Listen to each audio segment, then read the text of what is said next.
My name is Coline Nelson and I'm an innovation and design trainer at the d.school Paris. One of my missions consists in developing new approaches of innovation through design, like design fiction, that is a kind of creative futurology. Design fiction is a response to several observations. The first one is that we have difficulty to project ourselves in the futures.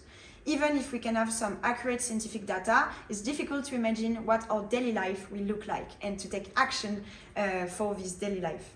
Second observation is that there is a lack of critical thinking regarding technology, while we often consider technology as an easy solution to all our problems.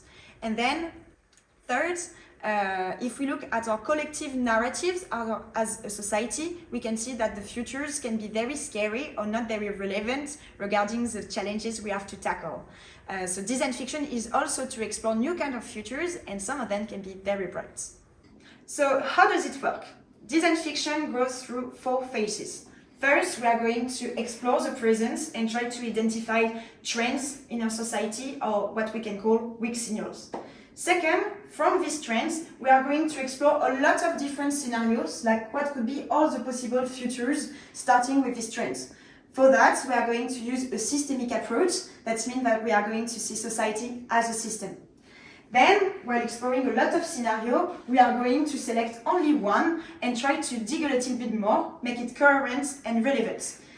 Digging means understanding what our daily life will look like, what would be the next products, services, but also problems of our society.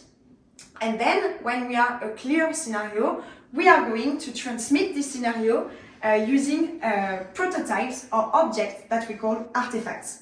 The goal of artifacts is to transmit a message and then create discussion about these objects of our future daily life. So at the d.school, we imagine a scenario of a future where people flee the city to settle in the countryside. And this is our giant artifact. It is the home office of a girl named Cécile that works remotely in the countryside. So in our scenario, we identify that digital will take a lot of room in our everyday life, because we're working remotely.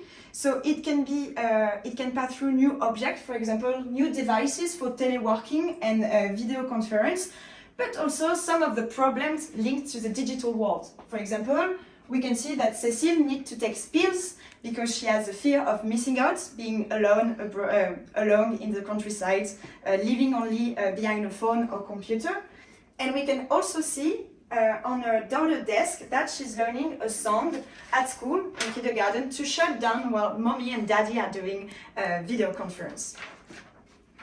So you can use design fiction in a lot of different ways. You can use it to innovate by imagining future products, services based on current trends. You can also use it to explore and understand side effects of decisions that you take today using the systemic approach. You can use it to make problematic accessible because the objects helps to create debate and discussion and then create action and mobilization to not go to these futures.